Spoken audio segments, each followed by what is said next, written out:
our first dance or the dance that we had when I was at my wedding was to Leanne Rimes, and so I listened to it like immediately after this movie. And so it's just nice that you can watch a film and then it kind of puts you back in contact with like your younger self or a part of yourself that's kind of been missing for a while. So I wonder if you've kind of had that experience from a film or a piece of art where it's maybe had that sort of effect on you. I'm sure nothing comes to mind at the moment, but I do remember like seeing films from that I watched as a kid growing up, and that really transported me back to a place in time when I watched them. Like there's a few films I watched, like Blues Brothers back to back. I must have seen that film more than I've seen any other film, and or Trading Places, or like just some sort of seminal movies like over the years. And sometimes it just takes you back to a moment or a place in time. But I can't think of anything that's just any new movies that come out that I'm sure they exist. That bring you back to watching something? Yeah, that reconnect you to a place with your. But I guess in a way, like most movies, that I just watched a movie on the plane, which is completely different to anything that I've ever experienced personally, which was called Shoplifters, which is a Japanese movie about this sort of dysfunctional family and living in, I guess, Tokyo or a city, or Osaka or a city in Japan. And even though it's got no bearing on my life, really, whatever, it really has, because it's about those moments of tenderness between, or those sort of profound moments between people that you're maybe not connected to directly, but you are connected to, and moments of love. And so even though it's not.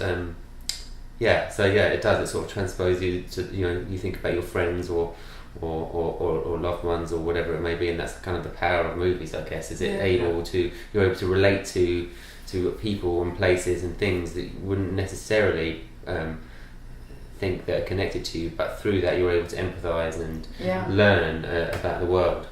Yeah. For you, do you have anything that comes to mind? Well, I think it's the same. Like I always feel like different songs and different stories can kind of come back into your life at different moments. You have a relationship to it that you didn't have, or you have a different relationship to it to what it was before. But I have movies that were kind of eye-openers for me, that when I go back and revisit them, it brings me back to feeling like that first sense of wonder and that magic. And like the first film I ever saw was Vincent Minnelli's Meet Me in St. Louis, and now we watch it like every Christmas. And I remember like seeing it, and I was like, I just couldn't believe how like incredible the colour was, and how these people in a box were like making me react, and feel something as a young girl. But I feel all the time, I don't know, with music or with movies, it kind of discombobulates me, and all of a sudden I'm thinking of something that happened when I was small. Well, I think it's like what you said, it's like a sign of a good film, and I feel that this is a very good film. Beyond just it having like country music a part of it, there's a universality to it. I mean, I don't necessarily relate to like somebody who's like chasing the dreams of being a country singer, but I certainly have ambitions and dreams of my own. And we know that sort of story formula, but how you kind of get there, that journey, like all the complexity that she has. Did you have to like map that out? Like because as an audience we're like, she could do this one moment and it could be a big thing, and she can find like the shortcut to kind of get there, but yet it has to feel real, and the entire time I'm feeling this is how it would happen in real life. I mean that a lot of that came from Nicole, the writer, and her script, and it is in some ways it's a very familiar tale, because it's a story like most of the best stories that have been told many times, from thousands of years ago, really. And in that sense, it's about someone who has ambitions or a dream or a goal that they want to kind of, and they're having to kind of contrast that with the other difficulties that are going on in their life. But I think what Nicole's done beautifully with this is actually that's the sort of the backbone to it, but really it's about something that feels very relevant now, which is a single woman trying to juggle her responsibilities with her children and with her home life with wanting to want her something dreams. for herself as well. Yeah. And then obviously, and then I think Nicole sort of has very skillfully weaved in and out of those what you might expect her to do, and then what she actually does and how she gets there, and then of course Jessie's then brought all the kind of the emotional complexity to that, and just constantly surprises you. So it surprised me when we were filming it.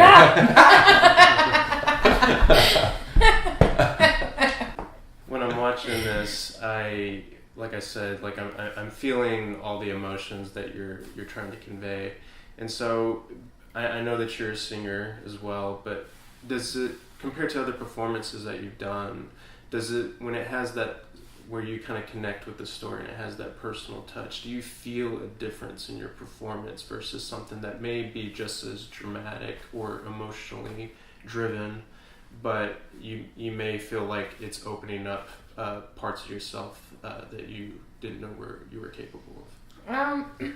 I think I always want to open up places that I didn't know I was capable of. That's kind of what I look for in the work. But I suppose because we'd worked together before, and when you have a relationship where there is that trust and there is that unspoken dialogue there already, and together we were both pushing each other outside of what our limitations were, or what we expected a scene to be, or what we expected a performance to be in that moment. And she's a very real,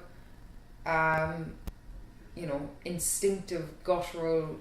She's a reactive character, and she's kind of like this catapult that is kind of binging off a very guttural reaction to things. So I think you have to at least attempt to get into the kind of guts of that person and let her move you, and she's got such an unbounded energy that at times she just kind of she took me away, and all of a sudden I'm gyrating on the floor inside the Grand Ole Opry going, why did I do, and how did this happen? I've got to do this like 24 more times, probably dislodge my hip in the process.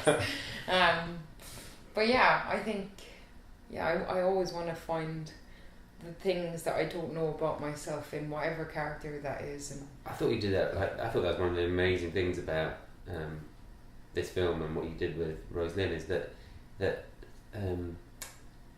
I think for the character, the music opens up a side of her that she's unable to express in her day-to-day life, and I think that sort of, you brought that in the performance as well. That it's almost like an extra level comes through the music. Yeah, definitely, I guess it comes from the character first, but then definitely.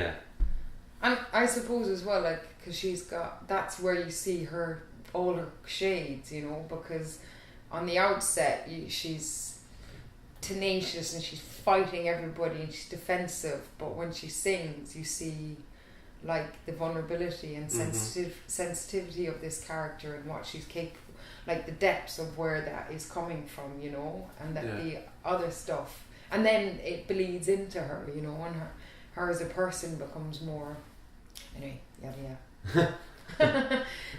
What did she teach you playing her? What did she teach you about yourself and about life in general? Well, I think what I found inspiring was her unyielding courage and belief in something beyond the limitations that she was told she was allowed to dream in. I've been very lucky to have supportive parents that have encouraged me, and I've been lucky to have met people in my life that, when I haven't had that belief of but her belief is her own, and that's a very powerful thing. you need that to break through those those barriers that can encircle us. And those are the people that are changing the landscape of their different social prisons, you know. And I suppose she told me to be naughty more in my life, which I've done very well. I also wanted to bring up probably one of my favorite sequences, just because we're all kind of guilty of like either singing in the shower or, you know, listening or putting our earbuds in and vacuuming or whatever we're doing. And I love that the film kind of provides that what we're feeling in that moment when you're showing like other band members around the house to kind of illustrate her feelings. And so I wonder like how it was like kind of putting that together on the day and what it sort of looked like for you guys and felt. That's a really good question. That was it was a process where it sort of evolved and we couldn't get it right for ages. It was the first time. Did we go back and reshoot that? We did only. We did. We had a few cracks at it. Without the band. Yeah, we had a few cracks at it. We brought them back and we did a pick-up, didn't we? Because I knew that I wanted to do something that was a bit... because it was the first time we really heard her sing. Obviously, you sing through the letterbox, but it was only like snippets. I knew I wanted to mark it in some way, and I just didn't quite know how to do it. And I had this idea, and I think that Nicole and Faye were a bit like, okay, I mean, we want to support you, but it's a bit weird. Well, we kind of spoke about in prep as well, of like, these moments where she puts that music on, it's like her world becomes a different world, and all of a sudden this illusion is in front of her, you know, or that escapism is in front of her, and so and then we wanted to try and, you know, do it as sort of a slightly, you know, a reveal, but we didn't, because it's like a quite an unusual shaped room, we didn't quite know how that was going to manifest itself, so we we literally had... We're like, can you get a drum kit on the stairs? We had someone sitting on the toilet. Like our dobro player was sitting on the toilet in the thing. And I hadn't really been working with the band for that long, and so I was just kind of hooliganing around the house. They were probably what we let ourselves into.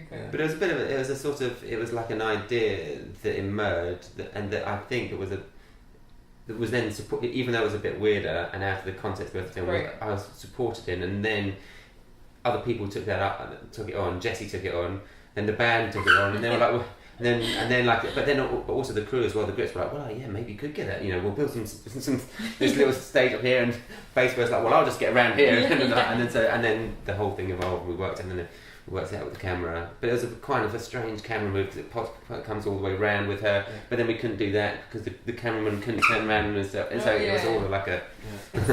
But you know, being that this movie is about music, and I feel like I need to talk a little bit about the music itself. I think a lot of people are going to love that last song, just because there's been a few performances that I've watched in my life, musical performances, where you could just kind of feel, and I'm really being honest here, I'm not just trying to butter y'all up at all, but where you feel like your heart is almost like just getting a little bit tighter. I had the same feeling when I watched like Neil Young playing Old Man for the first time in front of an audience, and I watched that video continuously. So it's just like so nice that those lyrics can kind of just speak to you. So I wonder like how it felt kind of singing it and just pouring your heart into it, and also kind of filming those scenes and what it did for you.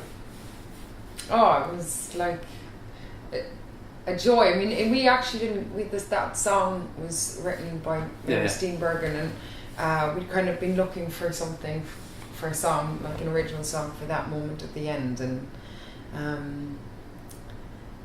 you know, those scenes are just such a lovely thing to kind of, they're celebrations, you know, and you've gone on a journey with the character, and you've gone on a journey with the crew, and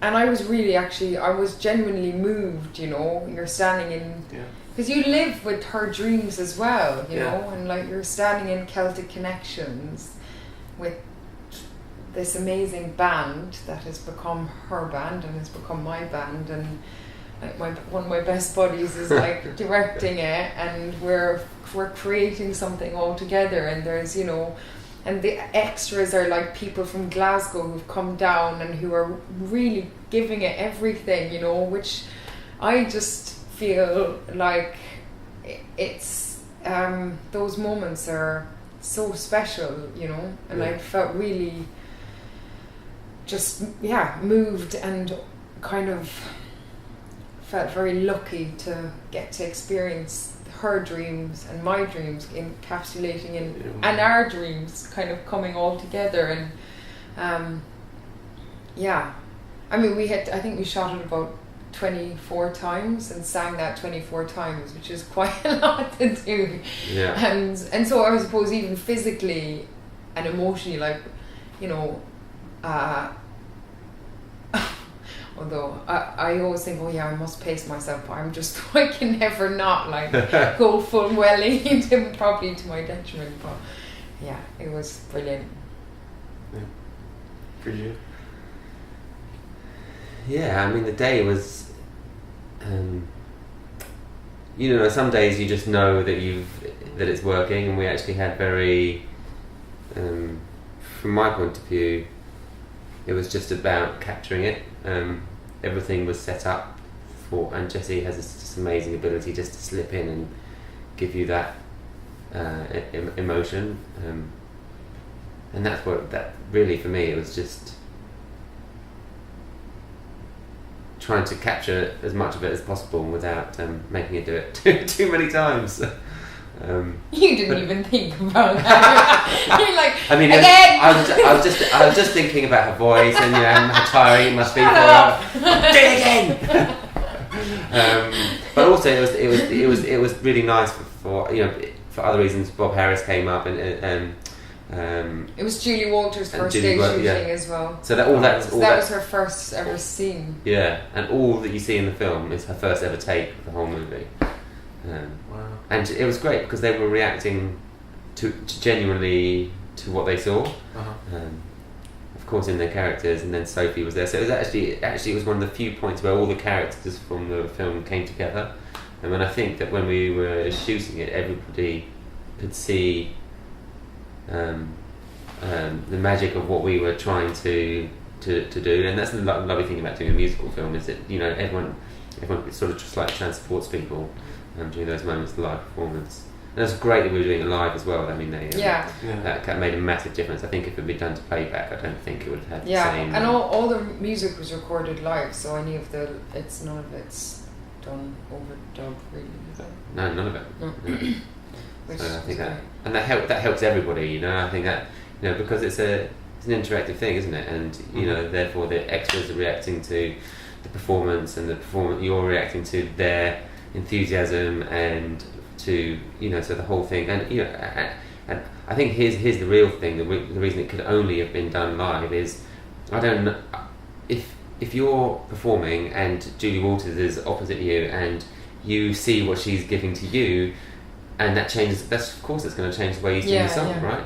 Yeah. So if you've already predetermined what that's going to be, then you're, I think, limiting yourself. Yeah.